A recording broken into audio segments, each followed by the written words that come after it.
우리 임 박사님, 뭐 최근에 괴산 다녀오셨다고요? 네. 괴산에 그 육군 학생 군사 학교를 다녀왔습니다. 이름이 길어서 적었습니다. 네네네. 어떤 학교인가요, 이게? 이제 그 군 혁신 의원을 맡다 보니까 이제 군대 여러 가지 석연치 않는 일들이 벌어져서 예. 먼저 저는 사실 좀 평가하는 사람으로서 좀 미안한 마음도 있어요. 저는 병영훈련밖에 갔다 온 게 없습니다. 예. 학생 병영훈련. 네네. 근데 한 가지 제가 꼭 국민들께 드리고 싶은 말은 그 간부급은 너무너무 훌륭하고 뭐 극소수의 일들이 벌어지고 있는데 전반적으로 군은 그 굉장히 좋은 인상을 받고 왔어요. 너무너무 학교에서 훈련 잘하고 있고 또 그 뭐랄까요. 요즘 이제 군 내에서도 어떻게 쇄신해 나갈 건지 고민들을 굉장히 많이 하고 있고 네.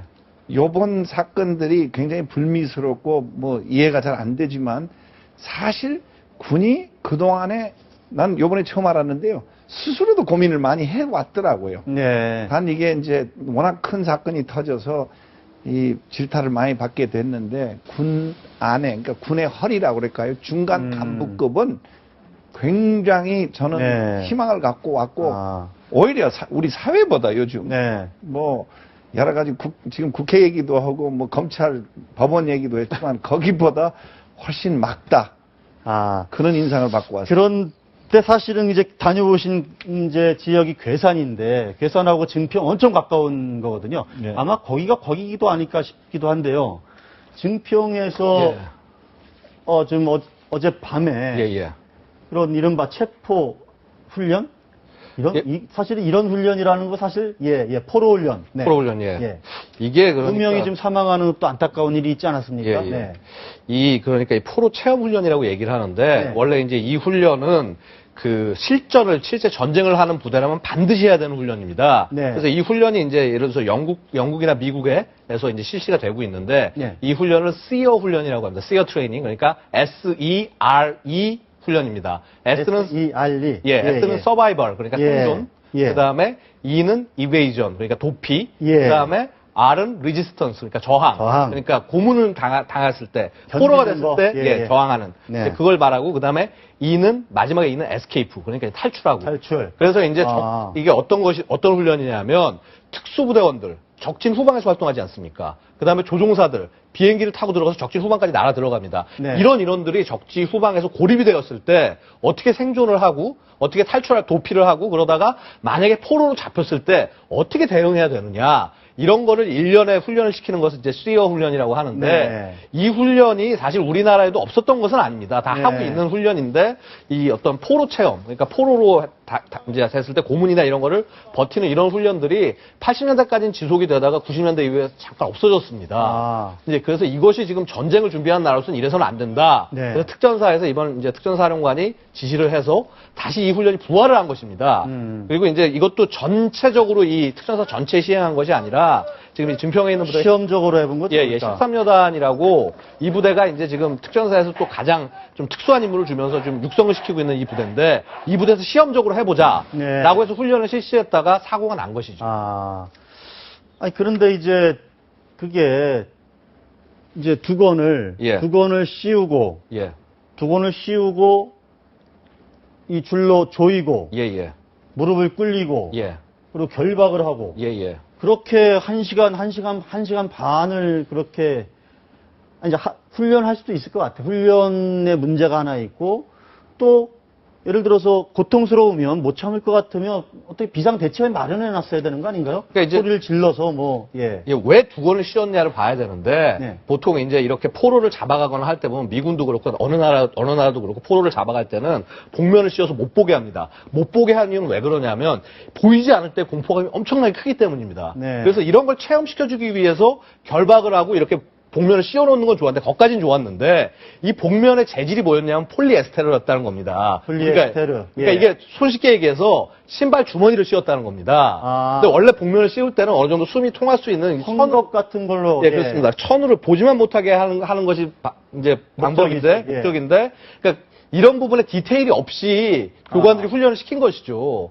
그러니까 훈련의 내용을 정말 제대로 이해를 못하고 이렇게 시키다 보니까 그래서 이게 숨이 안 통하니까 밑을 이렇게 조금 틀어가지고 해서 숨을 쉴 수 있게 조치는 해놨다고 얘기는 합니다. 네. 근데 이제 그 과정에서 개인마다 그렇게 그런 상황이 왔을 때 좀 대처를 잘해서 침착하게 숨을 쉬는 사람이 있을 것이고 안 그러면 좀 경험이 없는 사람들은 굉장히 막 놀라가지고 해서 호흡을 거치게 할 것이고 네. 뭐 하여튼 그런 개인 차이. 근데 원래 그런 두건으로는 폴리에스테르를 사용을 합니까? 아니 그것은 아니고요. 이제 보통 외국 같은 경우. 보통 이제 두건 같은 것들은 우리 면 소재 같은 걸로 해서 많이 사용을 하고 예. 혹은 이제 그 우리 이제 특수작전을 들어갈 때 방염 소재, 그러니까 불에 타지 않는 그런 처리를 한 그런 두건을 쓰기는 합니다.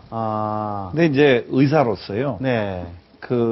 뭐 부검이나 뭐 결과가 안 나오겠지만 아주 사인은 사실 추측해 보면 굉장히 간단합니다. 이거를 씌웠을 때 그 안에 공기를 그러니까 산소가 우리 대기 중에 한 21%, 20% 정도 되는데 네. 그 산소를 이제 폐에서 우리가 받아서 몸 전체에 돌려야 되는데 이산화탄소 중독이라고 그럽니다.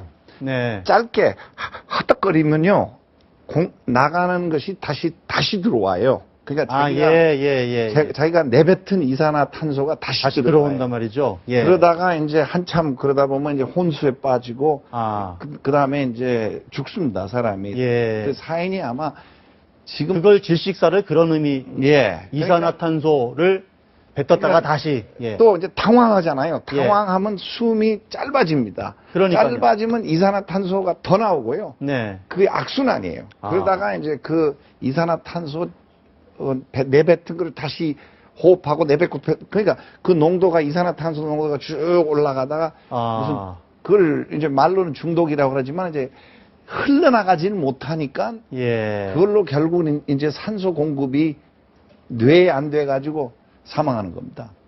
사실 간단한 겁니다. 그러니까 꼭 지금 정편에 나와서 뭘로 씌웠다, 뭐 그거를 가지고 뭐 비닐로 씌웠다, 뭘로 씌웠다.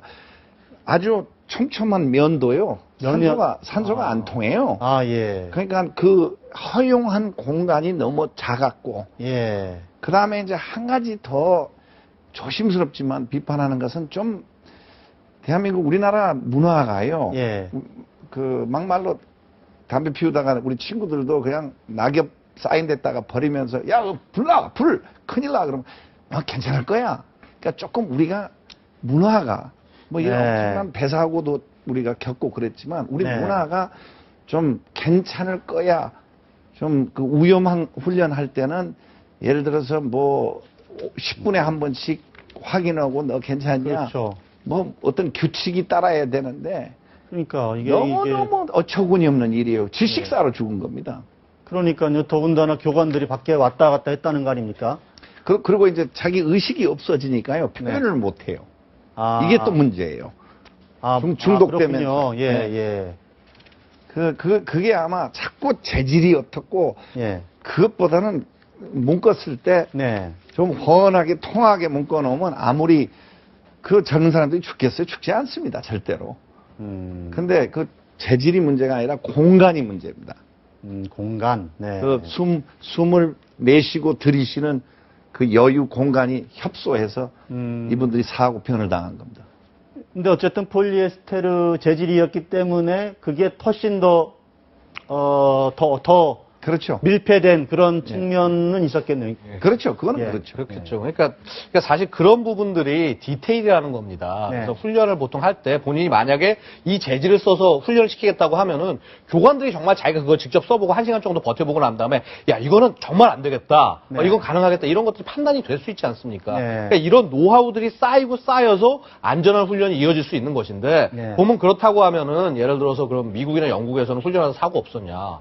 거기서 사고 나고 사람 죽는 일이 있었습니다. 그러니까 이런 노하우들을 자꾸 찾아가면서 최대한 안전하지만은 훈련의 목표를 달성할 수 있게 하는 그런 방법들을 찾아가야 되는데 그런 노하우가 부족한 상태에서 조금 너무 성급하게 한 것이 아닌가. 정말 안타까운 뭐 임병장 사건도 있었고 윤일병 사건도 있었고 저렇게 훈련을 받다가 질식사하는 사고까지 발생을 했는데 사실은 또 어제 또 안 좋은 소식이 있지 않았습니까? 그 일군 사령관, 별 중에 별이라고 할 수 있는 대장, 육군 대장인데, 사실은 뭐 다른 이유가 아니고 그 술 문제로 해임이 됐다. 참 본인도 불명예스럽고요.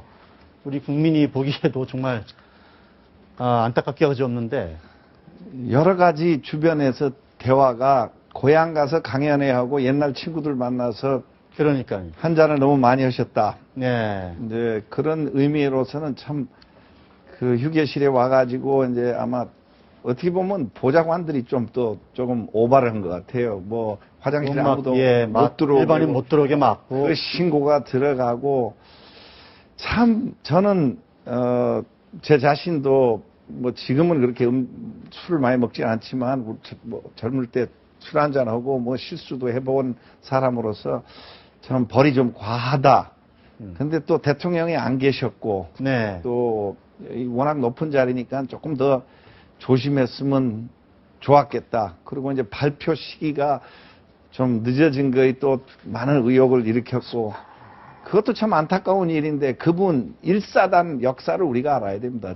저희 외삼촌이 장진호 전투에서 싸웠는데요. 예.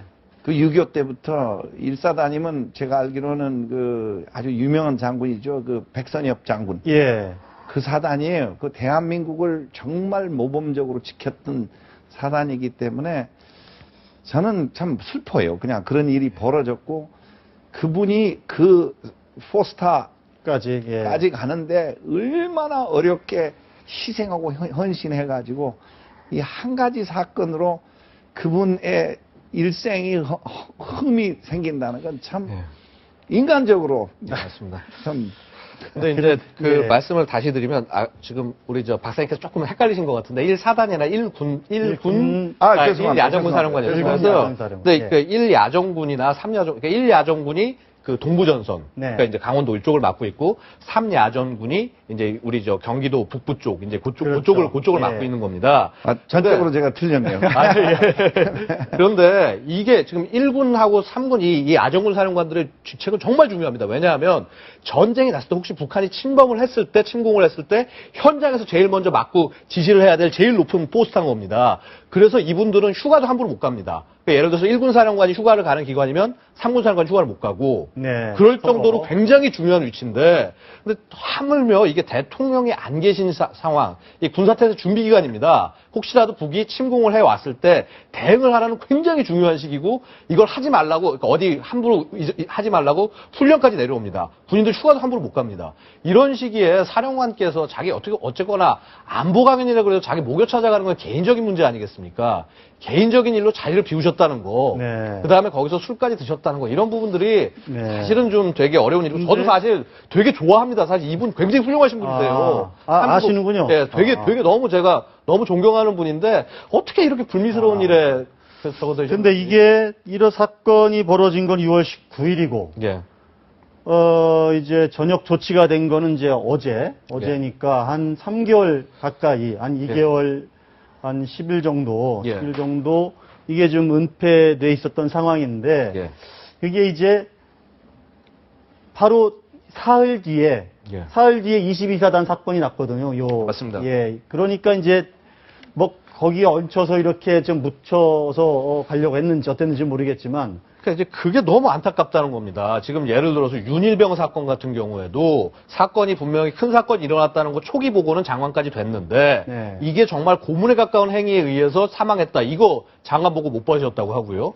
지금 별 넷이 이런 어떤 실책이 있었는데 이것도 장관 보고 못 받으셨다고 하고 그럼 대한민국 군대가 도대체 어떻게 된 겁니까? 이게 이렇게 중요한 사안들이 장관 보고가 못하고 장관이 파악 못하고 있고 판단 못 내리고 이것에 대해서 국민들이 지금 그렇지 않아도 군에 대해서 염려를 많이 하는데 이래서는 신뢰를 얻을 수 없지 않겠습니까? 그래서 이제 아마도 이 사안이 이제 좀 불거지면서 사실 이제 그때는 이제 전 장관이었고 현 장관 같은 경우도 지금 어떻게 보면은 이걸 그냥 우야무야 넘어갈 수도 있지만은 되려 이렇게 딱 결단을 내려서 이거 안 된다 하면서 좀 해임을 받게 한 거, 지금이라도 뒤늦게나마 조치한 것은 잘한 거다. 근데 하지만 그 과정에서 왜 이렇게 됐는지 이거는 정말 국민이 납득할 수 있게 국방부나 군에서 좀 이렇게 좀 설명을 해줘야 되지 않을까 싶습니다. 네.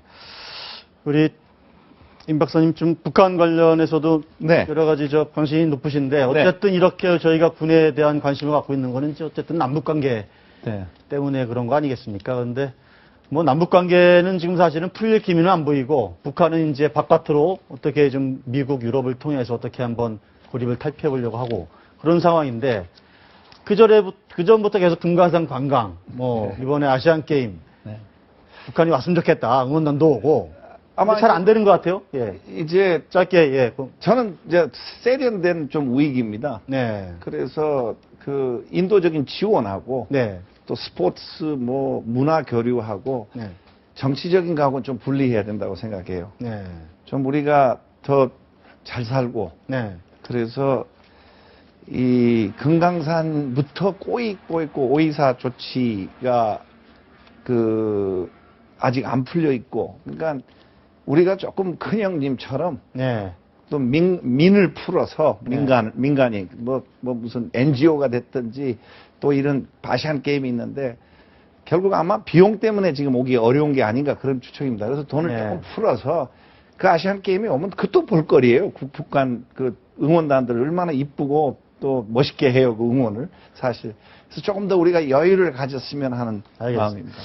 그런 여유를 갖기 위해서라도 군이 이런 불미스러운 일에 자꾸 거론되지 않고 정말 확고한 안보 태세를 잘 갖췄으면 좋겠다. 이런 생각을 좀 해봅니다. 오늘 말씀 잘 들었습니다. 감사합니다.